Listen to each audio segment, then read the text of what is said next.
Yo, yo, yo. Sir Lemon back at it again para sa panibagong video.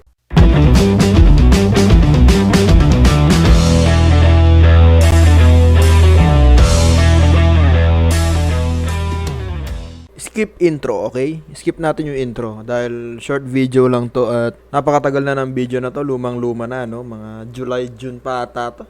Hindi ko na maalala pero nakita ko kasi sa ano ko. Nakita ko sa list ng mga videos na lalagyan ko ng reaction. So, yung video ay mula kay Sweet Red Potato ba 'yan? Sweet Red Potato. Basta ito. Ano siya, motovlogger din ata to ewan, basta ito, papakita ko na lang yung video niya. 9 minutes kasi itong video, i-skip natin dun sa mismong pagkatumba niya, no? I-explain ko lang kung bakit siya natumba. So, ito na yung video, panoodin natin. Ibig sabihin, ganun pala kalayo. O marami na kasi kami stopover eh. So, ayan, sabi niya, at dito na nangyari ang hindi inaasahan. So, tignan natin kung ano yun.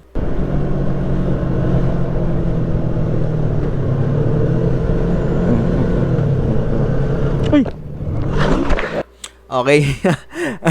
Natumba siya, no, mga ka-lemonade. So, isa-isahin natin yung mga factor kung bakit siya natumba. Unang factor, mga ka-lemonade, no, kaya siya natumba. Unang may kasalanan ay yung lead man. Okay, bakit yung lead man? Ito, hindi ako naninisi, mga ka-lemonade. Sinasabi ko lang yung mga factor kung paano natin may iwasan yung mga ganitong aksidente. Una, lead man. Nagra-ride sila, so dapat yan, may lead man yan. Alam naman nating lahat yan. Hindi nagsenyas, ano? So, hindi naman kailangan laging ihintayin yung senyas ng lead man. Paano kung yung lead man naman yung di nakakita ng obstruction? Pero may factor din yun. Una, lead man. Wala akong nakitang nagsenyas sa kanila na may obstruction. O marami na kasi kami stopover. Diba? Nakita nyo ba, mga ka-lemonade, na may sumenyas ba? Ito, tignan natin. Tignan nyo ha, kung may sumenyas sa kanila. May sumenyas? Wala. Okay, wala. O, ito. Una, yung lead man, walang sumenyas sa kanila na merong obstruction sa highway or sa daanan.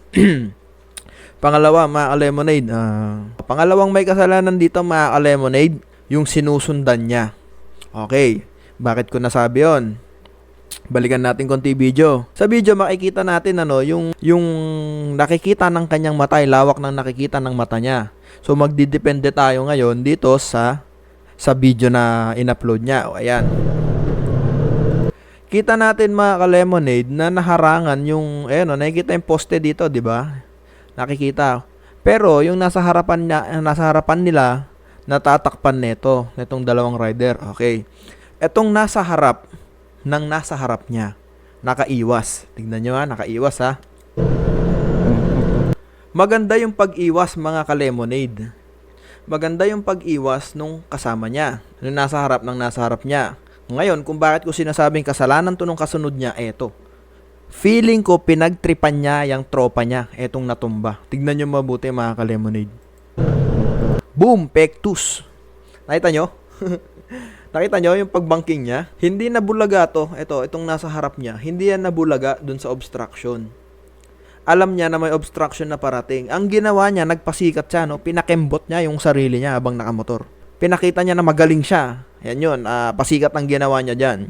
Dalawa lang yan. Nagpapansin siya, nagpasikat siya, or inaning niya yung nasa likod niya. Ito, which is itong natumba na rider. Nakita nyo yung nakikita niya? Di ba hindi niya mahalata yan? Hindi niya alam na meron ding nakaharang. Pinektusan niya, mga ka-lemonade. Mga 3 hakbang lang ang layo na itong rider na to. Syempre, with the speed of 30 plus na to ata, 38 na ata to, di ba? Boom! Hindi niya talaga alam, hindi siya alert. Nagulat lang din siya dahil sa ginawa na itong rider na to. Itong kasunod niya.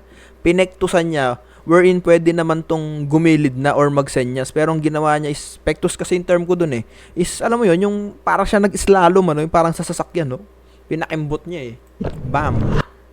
Diba, gitnang gitna, hindi nagkaroon ng chance huminto or umiwas itong rider na natumba. See? Diba? Kahit sino mabubulaga doon. Dapat sumenyas. Sumenyas dapat sila. So may kasalanan to para sa akin. Number 3, To, pangatlong factor kung bakit siya na-aksidente, no? Ito mga ka-lemonade, one way.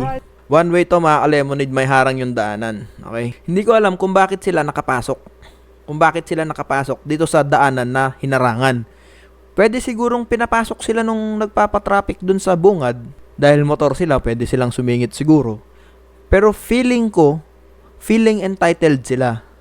Bakit? Lahat may sagot si Sir Lemon dyan. Bakit ko nasabing feeling entitled sila? Di ba nga, one way, may nakaharang, pinasok nila. Okay na humusga. Naka-hazard ho sila. Naka-hazard sila mga ka-lemonade. Tuwing kailang ginagamit ang hazard. Kayo nang balang sumagot nun.